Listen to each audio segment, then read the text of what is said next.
All right, as we said, joining us now, Alan Cavanna, the 1997 New England Quarter Midget Heavy Stock Class champion, reporter for Fox Sports, NASCAR on Fox, and Syracuse University graduate. Thanks for coming on with us today, Alan. Anytime. Thanks for the research. I mean, you even got down to the class, heavy stock. Very good. I applaud you guys. Your racing reference page is huge. Oh, good. So I didn't know you raced until I listened and found out that. So I can't believe you were a race car driver before you were a reporter. So tell us a little bit about your racing background. Yeah, man. I grew up racing just like other people grow up playing soccer or playing basketball, whatever. I grew up racing little cars called quarter midgets, and that's where a lot of people start. My grandfather was a professional race car driver. He actually made one Cup Series start. I didn't realize that until a few years ago.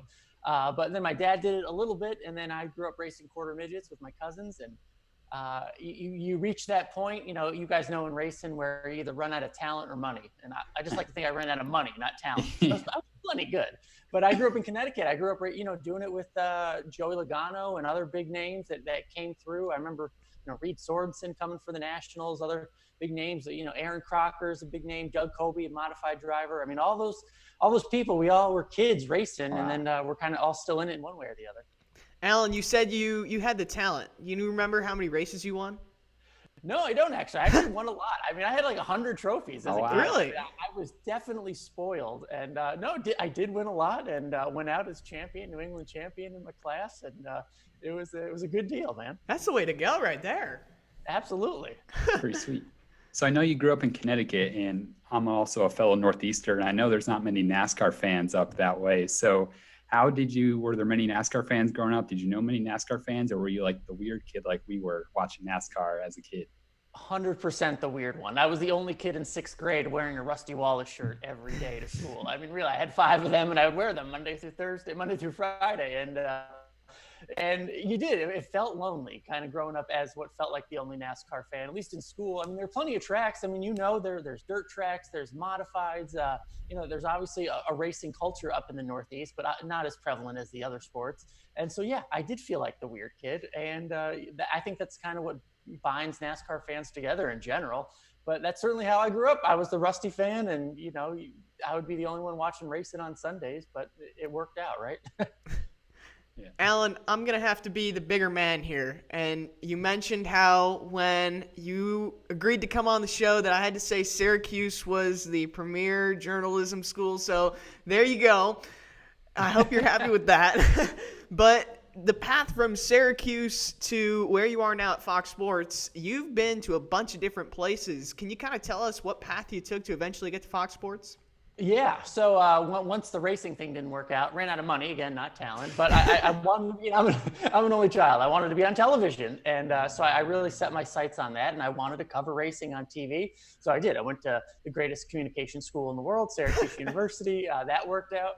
And then started my TV journey. And part of that was just getting whatever job you could take. And for a lot of people, that means starting in a small market of Joplin, Missouri, which is kind of in the middle of nowhere, market 146 at the time. And I did news for the first 8 years, professionally. I did news, covered murders, fires, school board meetings, all that weird stuff that comes across your local news each night. But the goal was always racing. So at every point, I tried to focus on that and cover racing wherever I could.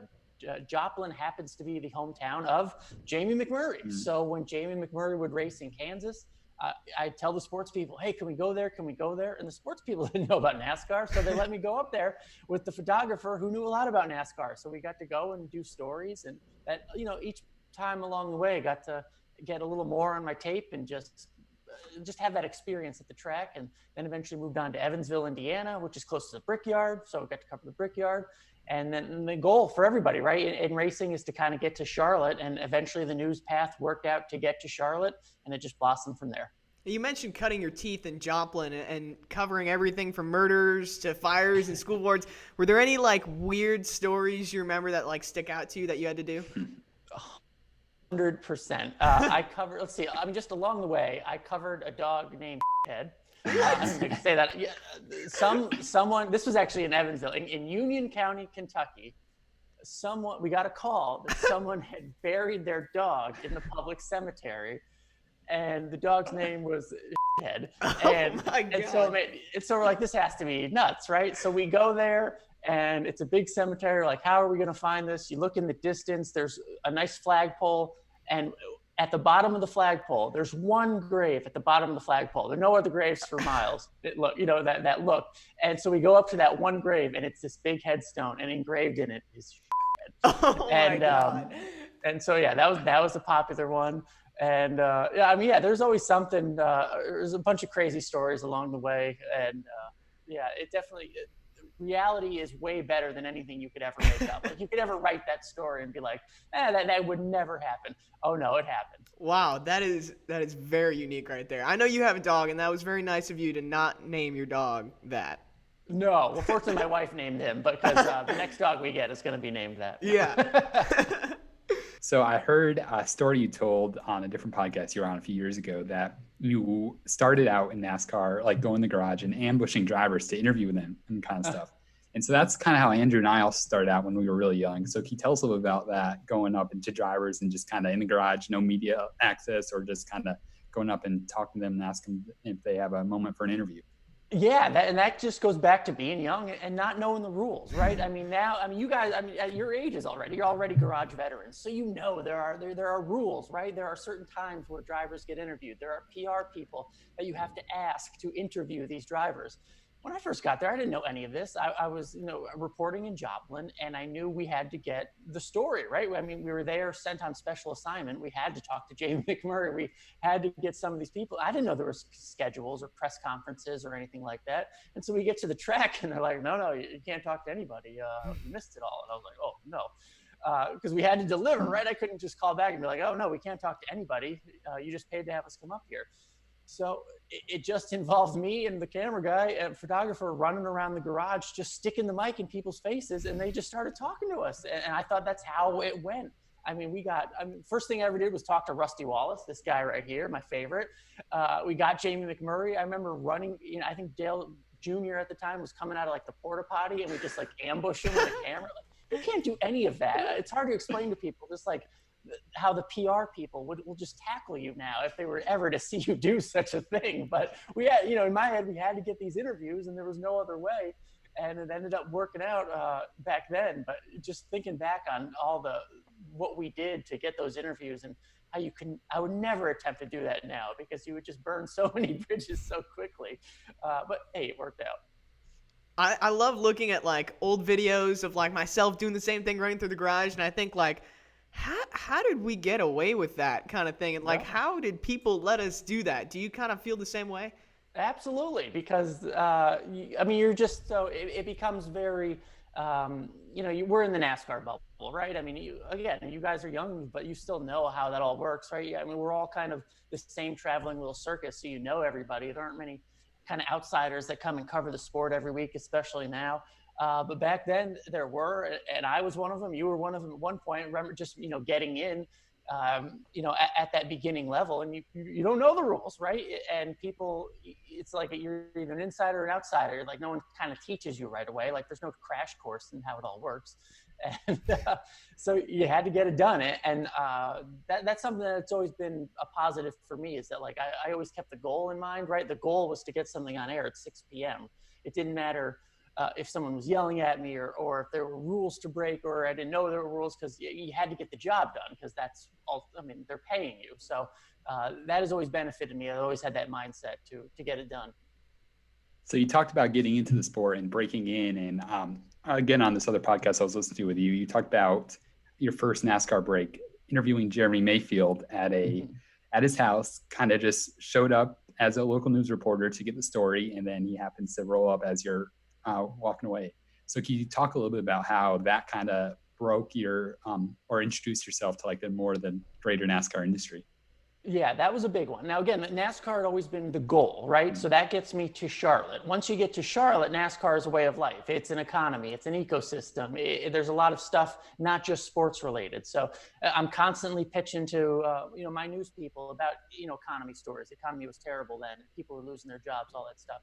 and just making it known, hey, I know about NASCAR, I can do these stories. So they at least knew me as the NASCAR guy. So fast forward, I think it was 2009, Jeremy Mayfield tests positive for methamphetamine, for meth. I mean, crazy. This is a top NASCAR driver, and he gets suspended. So that's a news story. That's no longer a sports story. That is a news story. And who are they going to turn to in the newsroom? The NASCAR guy. So it was awesome. So I was tasked with, pursuing the story, and I at least knew some of the people, some of the angles. And we show up at his driveway, and it really, I like to say it was skill, but it was just a lot of luck in terms of, knowing where to be and being at the right place at the right time. So, in news, like we always like to show, oh yeah, we went up to his door, knock, knock, knock, but no one was there, dun, dun, dun, one of those cheesy things. And that's what we're going to do. We were at his gate. We're going to say, we came to Jeremy Mayfield's home, but he didn't answer the door. Like I was mic'd up. I was wired to do that. Photographer was rolling. Out of nowhere, this guy in a truck pulls up, rolls down his window. It's Jeremy Mayfield. And it was like, holy crap. And we just happened to have everything ready. And again, I like to pat myself on the back a lot, but at this moment, I knew we had limited time, and I hit it out of the ballpark, man. I mean, I did. It was lucky. We got very fortunate. We were prepared, and I asked 3 quick, great questions. He answered them. It was visually very good. It was compelling. He had good answers, and it was the first and only interview for a long time with Jeremy Mayfield. It was awesome.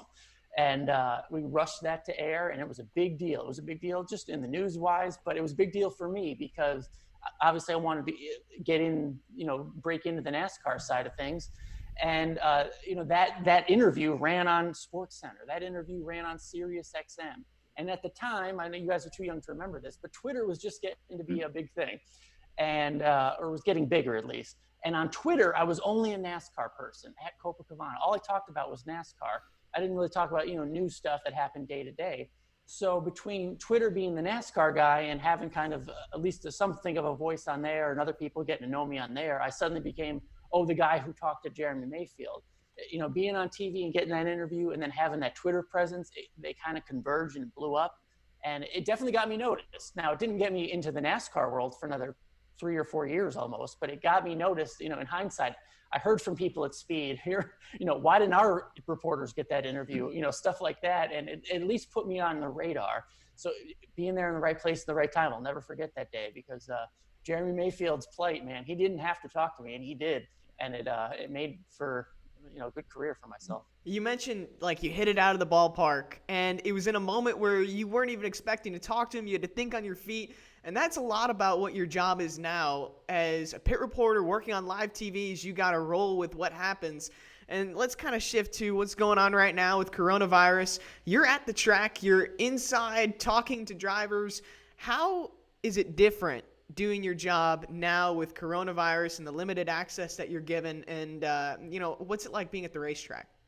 It's a lot different. I mean, surprisingly quiet, which is odd for a racetrack, right? That was the first thing I noticed, is just how quiet it is because there's just fewer noises and fewer people. Mm-hmm. You get a little less access, but you almost get a little more because no one's bothering these guys. I remember at the Charlotte race, like normally Chase Elliott would be surrounded by people. He would never be out just hanging out with the guys, you know what I mean? Hanging out with his crew, kind of BSing or just, out there anywhere near alone or not just being surrounded by a bunch of people at all times. And there's no one to surround him really, right? I mean, you can just go up and have these conversations that you can normally have, but normally there's just so much pressure, especially on race days and all this stuff. I remember talking to Chase right before he was doing his own tape and his own interior stuff right before he climbed in, and we're having a conversation. I mean, that just doesn't normally happen. There's just fewer things to think about. And so there is some access there, but it's access through the face mask, right? It's access through social distance, which is kind of odd. But once the green flag drops, it really is pretty much the same job. That's when it gets normal again. But other than that, it's a lot more texting with these guys or texting with crew chiefs or PR people, just trying to get information beforehand. But the job itself, the mechanics of it, it really is the same other than wearing a scarf or a face mask and interviewing someone from 6 feet away. That's so interesting. I would have thought, because I know so much of your job is before the race, walking around through the garage and talking to people. I actually never crossed my mind that actually these guys would have a little bit more time, but that's so interesting that's the case. Yeah, there's nothing to do. They have to get there earlier, right, because of all the health screenings. Yeah. And so there's a lot of especially in the trucks, if these drivers don't have one of their big, buses to go to like the Cup guys do, there's a lot of downtime and hangout time and just waiting for the green flag to come around. And for myself, I can just mosey around and talk to a lot of them. It's different. That's awesome. And you were on the front stretch when Chase did that very cool bow after he beat Kyle Busch in the Bounty at Charlotte. So that was probably, and no fans are there, so you get to be like one of the few people to witness kind of a cool moment like that too. That was cool. I mean, that was just a great, we'll look back on that moment in terms of just, this COVID era, right? I mean, you had between the race in this odd era that we're in, this time we're in, remember it was the Bounty. And then, I'd never done a front stretch interview like that before. Fox doesn't normally do those. And so I got to do that. The drone was flying around. It was all these little things that I never experienced before. And, had a mask on. And I just wanted to take a picture just to get a memory of this weird moment in time and in sports history. And it happened to be at that moment where Chase Elliott's doing the bow. And that part was really cool. I mean, I freaked out over that because, some part of me is still obviously a race fan and I appreciate these moments in racing history. So it worked out. So we'll finish off with a few lighthearted subjects while we got you here. You like to joke with Andrew now. He's in college and should focus on his education, but the girls are a huge part, especially at ASU. I bet they don't compare to Syracuse, but I bet. Well, look, ASU is a beautiful place. Andrew, hopefully has a lot of beautiful girlfriends, but he might not get a job afterward, but hopefully he has a lot of beautiful girlfriends and weather. Yeah. Whatever works, Andrew, right? I know. Yeah. It's whatever. You learn some things every now and then. Yeah.